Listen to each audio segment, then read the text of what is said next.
Welcome to Shakti certification process. இன்னைக்கு +2 physicsல first lesson எலக்ட்ரோஸ்டாட்டிக்ஸ்ல இருந்து capacitors in series and parallel மின்தேக்கிகள் தொடர் இணைப்பிலும் பக்க இணைப்பிலும் ஒரு கொஸ்டின் பார்ப்போம். கெபாசிட்டர்ஸ் இன் சீரிஸ் மின்தேக்கிகள் தொடர் இணைப்பில்.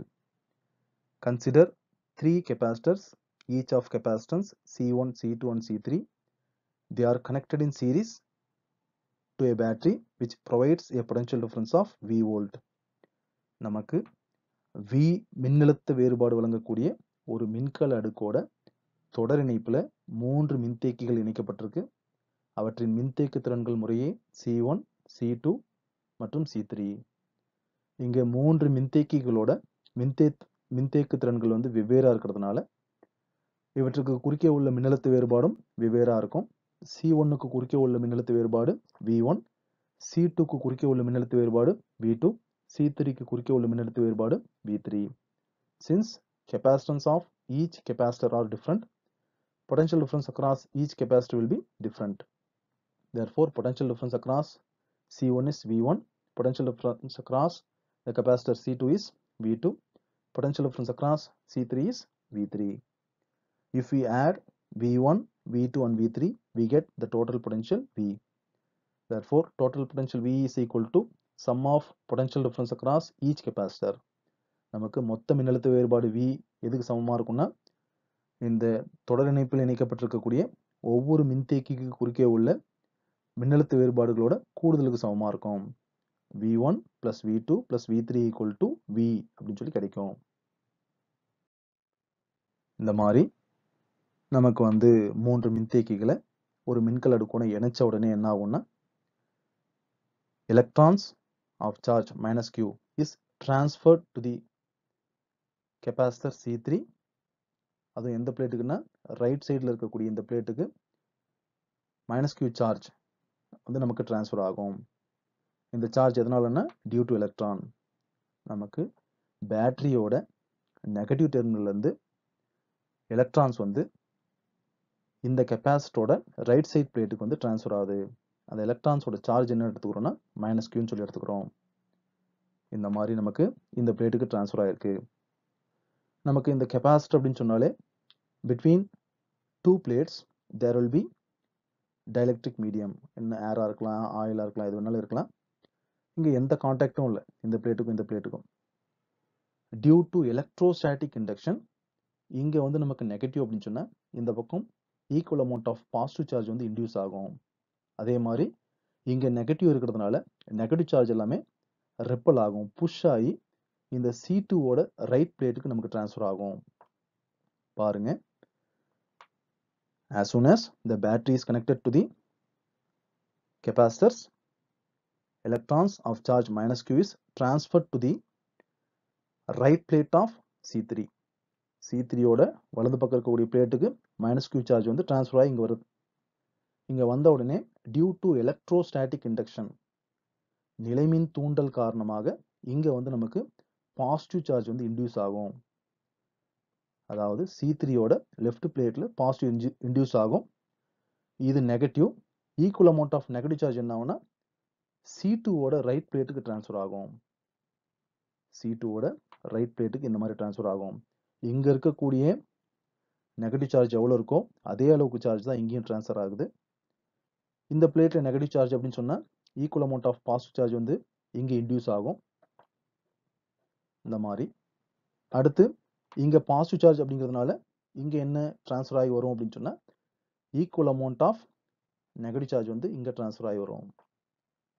இந்த மாதிரி அப்போ இந்த நெகட்டிவ் பிளேட்ல இருந்து எவ்வளோ சார்ஜ் மைனஸ் Q சார்ஜ் வந்து C3 ஓட ரைட் சைட் பிளேட்டுக்கு வருதோ அதே அளவுக்கு சார்ஜ் தான் இங்கேயும் டிரான்ஸ்ஃபர் ஆகுது, அதே அளவுக்கு சார்ஜ் தான் இங்கேயும் டிரான்ஸ்ஃபர் ஆகுது.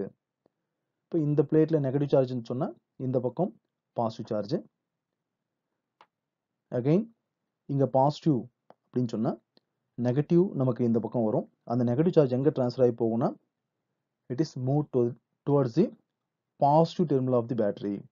இந்த மாதிரி பாருங்க, same minus Q charges transfer to the positive terminal of the battery. இப்போ இந்த மாதிரி சீரிஸ் கனெக்ஷன்ல வந்து பார்த்தோம் அப்படின்னு சொன்னா எது மாறும் எது மாறாது அப்படின்னு சொன்னா potential difference across each capacitor will be different. ஒவ்வொரு மின்தேக்கிக்கு குறுக்கே உள்ள மின்னழுத்த வேறுபாடு மாறுபடும். எது மாறல? ஒவ்வொரு மின்தேக்கிலையும் சேமிக்கக்கூடிய மின்னூட்டத்தோட மதிப்பு வந்து மாறல. Charge is same, but potential difference is different. Q வந்து மாறாது, மின்னழுத்த வேறுபாடு V மட்டும் மாறுபடும். ஒவ்வொரு மின்தேக்கிக்கு குறுக்கே உள்ள மின்னழுத்த வேறுபாடு மட்டும் மாறுபடுது. ஒவ்வொரு மின்தேக்கிலையும் சேமிக்கக்கூடிய அல்லது தேக்கி வைக்கக்கூடிய மின்னூட்டங்களின் மதிப்பு வந்து என்ன ஆகாதுன்னா மாறாது. நமக்கு கெபாசிட்டர் அப்படின்னு சொன்னாலே it is a charge storage device, இது எனர்ஜி ஸ்டோரேஜ் டிவைஸ்ன்னு சொல்லலாம். Capacitance of a capacitor is defined as the ratio of charge given to the conductor to the potential developed in the conductor ன்னு சொல்லி பார்ப்போம். Capacitance of a conductor is defined as the ratio of charge given to the conductor to the potential developed in the conductor ன்னு சொல்லி பார்ப்போம். இங்க C is equal to Q by V ன்னு சொல்லலாம், அல்லது Q ஒரு பக்கம் வச்சுக்கிட்டா Q equal to CV. இதுல நமக்கு வந்து V1, V2, V3 தான் டிஃபரர். Therefore V1 equal to Q by C1. Since charge வந்து சேமா இருக்கும், potential difference மட்டும்தான் மாறுபடுதுன்னு பார்த்தோம். அதனால potential difference across the capacitor C1 க்கு வந்து பார்த்தோம்னா V1 equal to Q by C1. Similarly V2 equal to Q by C2, V3 equal to Q by C3. இந்த மூணு potential difference-ஐயும் ஆட் பண்ணா நமக்கு total potential difference கிடைக்கும். Therefore V equal to V1 plus V2 plus V3.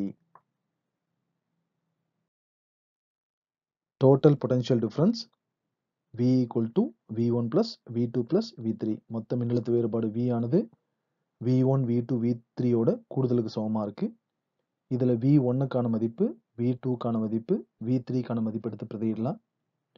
பிரதியிட்டோம் அப்படின்னு சொன்னா V equal to Q by C1 plus Q by C2 plus Q by C3 ன்னு கிடைக்கும் நமக்கு.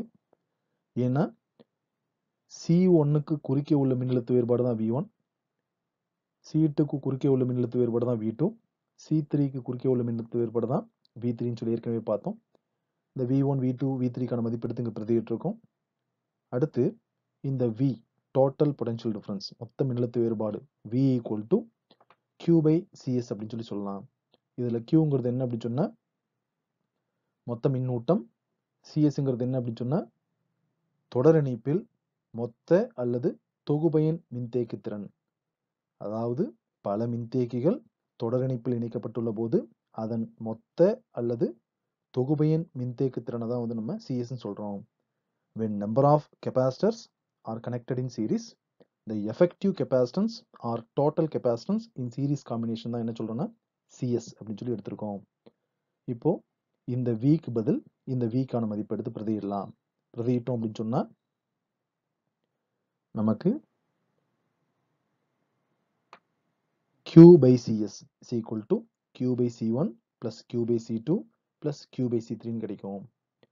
இங்க பாருங்க, நமக்கு ஏற்கனவே நம்ம பார்த்த டயக்ராம்ல 3 கெபாசிட்டர் இருந்தது. இங்க வந்து அந்த 3 கெபாசிட்டரோட டோட்டல் கெபாசிட்டன்ஸ் அல்லது எஃபெக்டிவ் கெபாசிட்டன்ஸ் தான் வந்து நம்ம CS ன்னு சொல்லி எடுத்திருக்கோம். அதுக்கான டயக்ராம் தான் இது. அதாவது இதுக்கு முன்னாடி பார்த்த படத்துல 3 மின்தேக்கிகள் இருந்தது. இங்க அந்த 3 மின்தேக்கியோட மொத்த மின்தேக்கு திறனை வந்து நம்ம CS ன்னு சொல்றதுனால இந்த மாதிரி ஒரே மின்தேக்கி போட்டு அதோட மின்தேக்கு திறன் CS ன்னு சொல்லி குறிப்பிடலாம். இங்க பார்க்குறப்போ Q by CS is equal to Q by C1 plus Q by C2 plus Q by C3 ன்னு இருக்கு. இது எல்லாத்துலயும் எது பொதுவா இருக்குன்னா Q பொதுவா இருக்கு. அதனால Q காமனா வெளியே எடுத்துட்டு வந்துருங்க. எடுத்துட்டு வந்தோம் அப்படின்னு சொன்னா Q by CS is equal to Q காமனா கொண்டு வந்துட்டேன் 1 by C1 plus 1 by C2 plus 1 by C3. இப்போ இந்த Qவையும் இந்த Qவையும் கேன்சல் பண்ணிடலாம். பண்ணோம் அப்படின்னு சொன்னா நமக்கு 1 by CS is equal to 1 by C1 plus 1 by C2 plus 1 by C3 ன்னு கிடைக்கும். இப்போ இந்த ஈக்குவேஷன்ல இருந்து என்ன சொல்ல வரோம் அப்படின்னு சொன்னா when number of capacitors are connected in series, the effective capacitance in series combination, அதை நம்ம CS ன்னு சொல்லியிருக்கோம். The reciprocal of effective capacitance in series combination is equal to sum of reciprocal of capacitance of individual capacitors சொல்றோம். பல மின்தேக்கிகள் தொடர் இணைப்பில் இணைக்கப்பட்டுள்ள போது அதன் தொகுபயன் மின்தேக்கு திறனை வந்து நம்ம CS ன்னு குறிப்பிடுறோம். இப்போ அந்த மாதிரி தொகுபயன் மின்தேக்கு திறனின் தலைகீழி மதிப்பானது தனித்தனி மின்தேக்கிகளின் மின்தேக்கு திறன்களின் தலைகீழி மதிப்புகளின் கூடுதலுக்கு சமமா இருக்கிறதா நம்ம இங்க 1/CS is equal to 1/C1 plus 1/C2 plus 1/C3 அப்படின்னு சொல்லி குறிப்பிட்டிருக்கோம். இப்போ இந்த சமன்பாடுல இருந்து என்ன சொல்ல வரோம் அப்படின்னு சொன்னா, நமக்கு CS ஓட மதிப்பானது C1 விடவும் C2 விடவும் C3 விடவும் குறைவா இருக்கும். அதாவது effective capacitance in series combination is less than that of capacitance of capacitors that are connected in series. அதாவது தொடரிணைப்பில் இணைக்கப்பட்டுள்ள தனித்தனி மின்தேக்கிகளோட மின்தேக்கு திறன்களை ஒப்பிட்டு பார்க்குறப்போ மொத்த மின்தேக்கு திறனோட மதிப்பு எப்படி இருக்கும்னா குறைவா இருக்கும். CS is less than C1, CS is less than C2, CS is less than C3. Therefore, effective capacitance is less than the capacitance of individual capacitor which is connected in series. Capacitors in parallel. மின்தேக்கிகள் பக்க இணைப்பில். ஒரே மின்னழுத்த வேறுபாட்டிற்கு குறுக்கே பல மின்தேக்கிகள் இணைக்கப்பட்டால் அதை பக்க இணைப்பில் மின்தேக்கிகள் அப்படின்னு சொல்லி சொல்லுவோம். பாருங்க, இங்க ஒரு மின்கல அடுக்கு இருக்கு. இது வழங்கக்கூடிய மின்னழுத்த வேறுபாடு V. இந்த V மின்னழுத்த வேறுபாட்டுக்கு குறுக்கே தான் நம்ம என்ன பண்ணியிருக்கோம்னா C1 மின்தேக்கு திறன் கொண்ட மற்றும் C2 மின்தேக்கு திறன் கொண்ட C3 மின்தேக்கு திறன் கொண்ட 3 மின்தேக்கிகளை இணைஞ்சிருக்கும். இது மூணுமே ஒண்ணுக்கு ஒண்ணு எப்படி இருக்குன்னா பேரலா இருக்கு, பக்க இணைப்புல இருக்கு. இது மூணுக்குமே மின்னழுத்த வேறுபாடு சமமா இருக்கும்.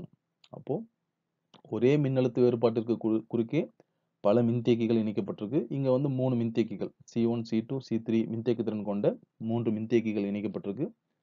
ஸோ இந்த சுற்றுல இருந்து நம்ம என்ன தெரிஞ்சுக்கலாம்னா 3 மின்தேக்கிகள் ஒரு மின்னழுத்த மூலத்தோட பக்க இணைப்புல இணைக்கப்பட்டிருக்கு அப்படின்னு சொல்லி தெரிஞ்சுக்கலாம். இந்த மின்கலன்ல இருந்து வரக்கூடிய அந்த மின்னூட்டம் பார்த்தோம் அப்படின்னு சொன்னா இந்த சந்திப்புக்கு வந்த உடனே இந்த மின்தேக்கி வழியா ஒரு பகுதியும், இங்க வந்த உடனே இது வழியா ஒரு பகுதியும், இந்த முனைக்கு வந்த உடனே இதுல எஞ்சிய பகுதியும் நமக்கு பாயும். அப்போ ஒவ்வொரு மின்தேக்கி வழியா பாயக்கூடிய மின்னூட்டத்தின் மதிப்பு மாறுபடுது. ஏன்னா மூணுக்குமே ஒரே அளவு மின்தேக்கு திறன் இல்லை. இந்த மின்தேக்கியோட மின்தேக்கு திறன் C1, ரெண்டாவது இருக்கக்கூடிய மின்தேக்கியோட மின்தேக்கு திறன் C2, மூன்றாவது இருக்கக்கூடிய மின்தேக்கியோட மின்தேக்கு திறன் C3. அதனால மூணுலயும் ஒரே அளவு மின்னூட்டம் பாயாது, வெவ்வேறு அளவிலான மின்னூட்டம் தான் பாயும். அப்போ மின்கலன்ல இருந்து வரக்கூடிய அந்த Qங்கிற மின்னூட்டம் C1 வழியா Q1 ஆகவும், C2 வழியா Q2 ஆகவும், C3 வழியா Q3 ஆகவும் பாயும். இந்த மூணு மின்னோட்டமும் நேர்முனையிலிருந்து எதிர்முனையை நோக்கி தான் பாயும். அந்த மாதிரி பாயிறப்போ இந்த இடத்துக்கு வந்த உடனே என்ன ஆகும் அப்படின்னு சொன்னா இது மூணுமே ஆட் ஆகும். Q1 plus Q2 plus Q3 add ஆனா நமக்கு டோட்டல் சார்ஜ் Q கிடைச்சிரும். Q equal to Q1 plus Q2 plus Q3. பாருங்க, there are 3 capacitors of capacitance C1, C2, C3. They are connected in parallel to a potential difference V.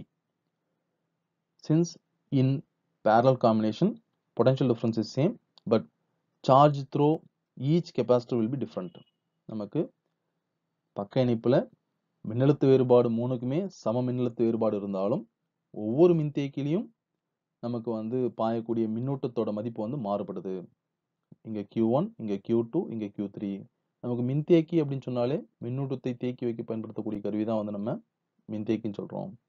அப்போ C1ல Q1 அளவுக்கு மின்னூட்டமும், C2ல Q2 அளவுக்கு மின்னூட்டமும், C3ல Q3 அளவுக்கு மின்னூட்டமும் தான் நம்மளால சேமித்து வைக்க முடியும்.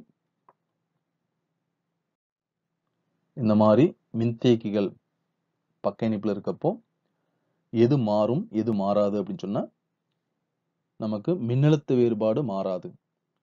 ஒவ்வொரு மின்தேக்கிக்கு குறுக்கேவும் உள்ள மின்னழுத்த வேறுபாடானது மாறாது. ஆனா எது மாறும்னா ஒவ்வொரு மின்தேக்கியிலும் சேமிக்கப்படக்கூடிய மின்னூட்டத்தின் மதிப்பு மாறும். Qக்கான மதிப்பு மாறும், Vக்கான மதிப்பு மாறாது. The charge through each capacitor will be different since the capacitance are not same, but potential difference across each capacitor will be same. இப்போ Vக்கான மதிப்பு மாறல, Qக்கான மதிப்பு மட்டும் மாறுது. We know capacitance of the capacitor is equal to the ratio of charge given to the conductor to the potential developed in the conductor சொல்லி பார்த்திருப்போம். C is equal to Q by V. இந்த formula C is equal to Q by V ல இருந்து Q equal to CV ன்னு எழுதலாம். இங்க நமக்கு Q1 வேணும், Q2 வேணும், Q3 கண்டுபிடிக்கணும். கண்டுபிடிச்சாதான் இது மூணையும் ஆட் பண்ணா டோட்டல் Q கிடைச்சிரும். Q1 equal to V into C1 இந்த ஃபார்முலால இருந்து ஃபர்ஸ்ட் முதல்ல இருக்கக்கூடிய மின்தேக்கிக்கு நம்ம அதை அப்ளை பண்ணோம்னா இங்க Q1 இது C1 மின்னழுத்த வேறுபாடு வந்து V. Therefore Q1 equal to VC1, Q2 equal to VC2, அதே மாதிரி Q3 equal to VC3, Q3 equal to VC3. இந்த மூணு Qவையும் ஆட் பண்ணோம்னா நமக்கு டோட்டல் Q கிடைச்சிரும். Q equal to Q1 plus Q2 plus Q3. மொத்த மின்னூட்டத்தின் மதிப்பு எதுக்கு சமமா இருக்குன்னா இந்த மூணு மின்னூட்டத்தோட மதிப்பையும் கூட்டினா நமக்கு மொத்த மின்னூட்டம் கிடைச்சிரும். Q equal to Q1 plus Q2 plus Q3. மொத்த மின்னூட்டம் Q equal to Q1 plus Q2 plus Q3. இந்த ஃபார்முலால Q1க்கான மதிப்பு, Q2க்கான மதிப்பு, Q3க்கான மதிப்பு பிரதியிடலாம். பிரதியிட்டோம் அப்படின்னா Q equal to V into C1 plus VC2 plus VC3 கிடைக்கும் நமக்கு. ஏன்னா potential difference across each capacitor will be same. அதாவது நமக்கு மின்தேக்கிகள் பக்க இணைப்பில் இணைக்கப்பட்டுள்ள போது மின்னழுத்த வேறுபாடு மாறாது. அதனால வந்து நமக்கு V சேமா தான் இருக்கும். முதல் மின்தேக்கியோட மின்தேக்கு திறன் C1, இரண்டாவது மின்தேக்கியோட மின்தேக்கு திறன் C2, மூன்றாவது மின்தேக்கியோட மின்தேக்கு திறன் வந்து C3ங்கிறதுனால அது மட்டும் நமக்கு மாறி இருக்கு. இந்த ஈக்குவேஷன்ல Qங்கிறது மொத்த மின்னூட்டத்தின் மதிப்பு. அதை வந்து Q equal to V into Cp ன்னு சொல்லலாம். Where Cp is the effective capacitance when number of capacitors are connected in parallel. பல மின்தேக்கிகள் பக்க இணைப்பில் இணைக்கப்பட்டுள்ள போது தொகுபயன் மின்தேக்கு திறனின் மதிப்பு வந்து நம்ம Cp ன்னு சொல்லி எடுத்துக்கிறோம். இந்த Qக்கான மதிப்பு இதில் பிரதியிடுவோம். பிரதியிட்டோம் அப்படின்னா VCp equal to இதுல V காமன் எடுத்துப்போம். V into C1 plus C2 plus C3. இந்த Vயையும் இந்த Vயும் கேன்சல் பண்ணா Cp equal to C1 plus C2 plus C3 ன்னு சொல்லி கிடைக்கும்.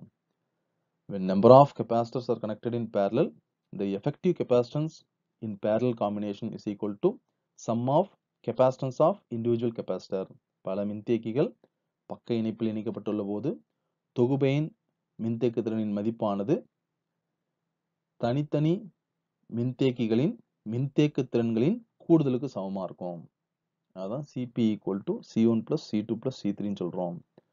இதுல இருந்து என்ன சொல்ல வரோம்னா இந்த Cpக்கான மதிப்பு C1 விடவும் அதிகமா இருக்கும், C2 விடவும் அதிகமா இருக்கும், C3 விடவும் அதிகமா இருக்கும். Cp is greater than C1 or C2 or C3. அதாவது அந்த பக்க இணைப்புல நம்ம அந்த சுற்றுல இணைச்ச தனித்தனி மின்தேக்கிகளின் மின்தேக்கு திறனின் மதிப்பானது Cp விட குறைவா தான் இருக்கும். அதாவது மொத்த மின்தேக்கு திறனின் மதிப்பு அல்லது தொகுபயன் மின்தேக்கு திறனின் மதிப்பானது அந்த சுற்றில் இணைத்துள்ள மற்ற மின்தேக்கிகளின் மதிப்புகளை விட கூடுதலா தான் இருக்கும், குறைவா இருக்காது.